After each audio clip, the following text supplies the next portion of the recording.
bonjour. Le 26 juillet dernier, vous avez été condamné par le tribunal de grande instance de Paris au nom du droit à l'image. Vous n'avez pas fait appel, pourquoi? Je vais un peu reprendre au début. En avril 1987, je photographie Petit Mathieu chez lui, rue de la Roquette à Paris, près de la Bastille. Il me donne son accord. À l'époque, il appartient à un groupe d'extrême droite. Il passe son temps à sillonner le métro avec un marteau, un pistolet d'alarme et se battre avec les gens qu'il estime nuisibles à la société. Voilà. Il est d'accord pour poser, d'accord pour être publié. En 2000, je publie un livre qui s'appelle Gang, donc 13 ans après, où il apparaît avec une légende diffamatoire. Petit Mathieu, néo-nazi, qui n'était pas de mon fait. Le livre est condamné et interdit. Le livre en appel reparaît et, évidemment, l'interdiction étant arrivée immédiatement, le livre ne s'est pas vendu. 13 ans après, on republie un livre sur les gangs avec 3 ans supplémentaires, 2009, 2010, 2011, et 2012, où j'ai travaillé dans les banlieues. Et l'éditeur se pose la question, va-t-on publier Petit Mathieu ou pas ? Bon, pourquoi publier Petit Mathieu ? Parce que c'est quand même une réalité, et on le voit aujourd'hui avec la montée du Front National, disons d'un extrémisme de droite, antisémite, anti-immigré, et c'est une réalité de la France qui a toujours existé. Alors l'éditeur prend la décision courageusement de publier Petit Mathieu en disant, la photo date de 1987, aujourd'hui il a 43 ans, on ne le reconnaît pas, on ne va pas donner son nom et il n'y aura pas de légende diffamatoire. La légende est Petit Mathieu skinhead.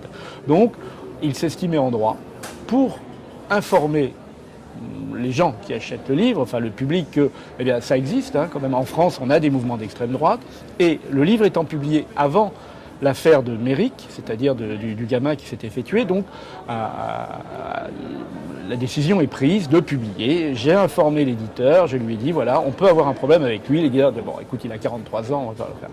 Bon, le livre est publié. 6 mois après, le Nouvel Obs publie un reportage, juste après l'affaire Méric, sur les mouvements d'extrême droite, et utilise mes images qui sont, puisque j'ai suivi à cette époque-là les gangs, j'ai photographié les leaders des gangs d'extrême droite, dont Batskin, bien connu.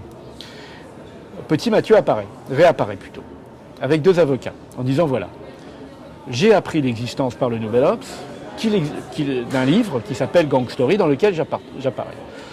Je demande une indemnité qui était de l'ordre de à peu près 150 000 € par le préjudice que cette image me procure. Alors, on est convoqué, un référé, c'est très rapide, et l'éditeur engage un avocat, moi je n'en engage pas, j'estime que je peux me défendre tout seul, parler de mon métier, et donc on se retrouve au tribunal des référés. Là,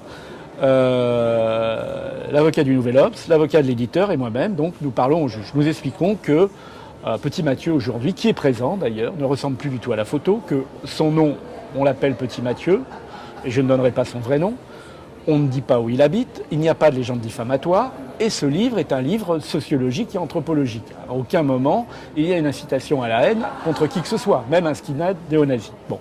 Il va de soi que Petit Mathieu pose dans sa chambre, dans laquelle est décoré de posters néo-nazis, appelant à la haine raciale et à l'extermination de tout ce qui n'est pas blanc et arien. Bon.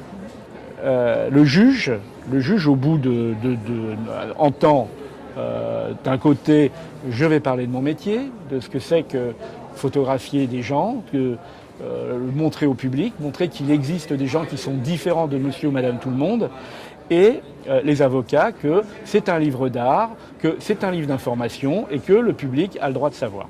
Petit Mathieu, lui, atteste que cette image lui cause grand tort, ce qu'il ne peut pas trop prouver, même sa famille n'a pas.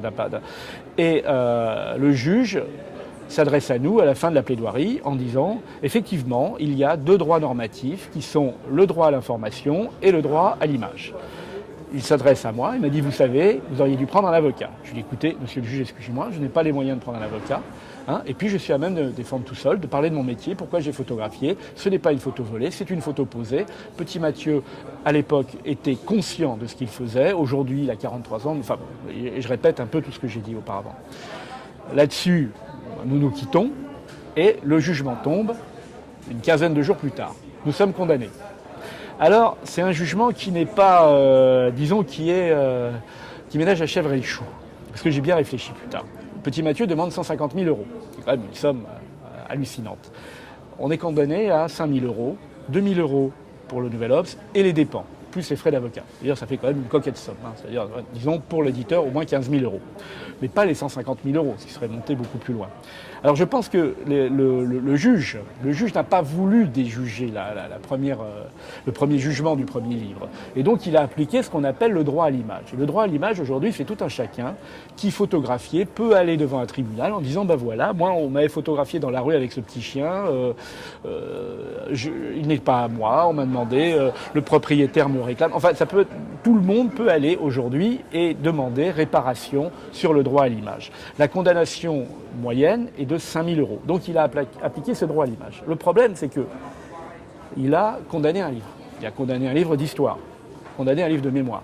Et aujourd'hui, ce qui est en train de se passer avec cette notion du droit à l'image, qui, rappelons-le, est la loi Guigou de l'an 2000, gouvernement socialiste, hein, qui venait peut-être après le problème de Lady Di pour plaire à l'opinion, etc., loi démagogique, évidemment, fait que demain, on peut retirer tous les livres qui sont faits en France. Alors, autant pas, c'est paradoxal, c'est qu'un photographe anglais ou américain ou russe, n'importe quoi, qui édite dans un pays étranger pourra photographier ce qu'il veut.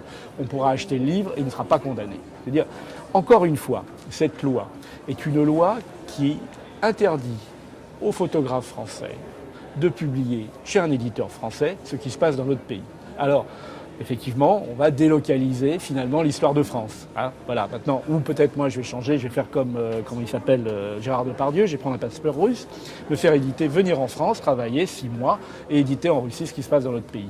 Et cette loi, c'est ce qu'on va obtenir avec cette loi. On le voit d'ailleurs de plus en plus aujourd'hui, les agences font appel à des photographes étrangers pour parler de la France. Donc on va devenir un pays, une exception culturelle française, c'est circuler, il n'y a rien à photographier. Alors, donc comment faut-il agir par rapport à tout ça ? Aurélie Filippetti, que j'ai photographiée encore aujourd'hui, j'espère qu'elle ne m'en voudra pas et qu'elle ne me fait pas. Bon, c'était une atteinte au droit à l'image. S'était engagée l'année dernière auprès d'Alain Genestar du magazine Polka pour dire qu'effectivement la loi Guigou était une loi qui attentait à la mémoire. Pardon. Il ne s'est rien passé depuis. C'est encore une promesse de politique qui n'est pas tenue. La liste est longue maintenant. Donc vous êtes ici à Perpignan. Je suis ici pour signer le livre Gang Story, pour aider l'éditeur, car d'abord il faut qu'il paye les frais de justice. Ça pose pas mal de problèmes pour un petit éditeur. Et donc j'essaye d'être présent, de signer les livres et comme ça appeler les gens à venir l'acheter et permettre de payer ses frais. Voilà. Et je remercie tous ceux qui ont fait l'acquisition d'un livre Gang Story et qui permettent finalement de continuer à exister. Merci beaucoup. C'est moi qui vous remercie.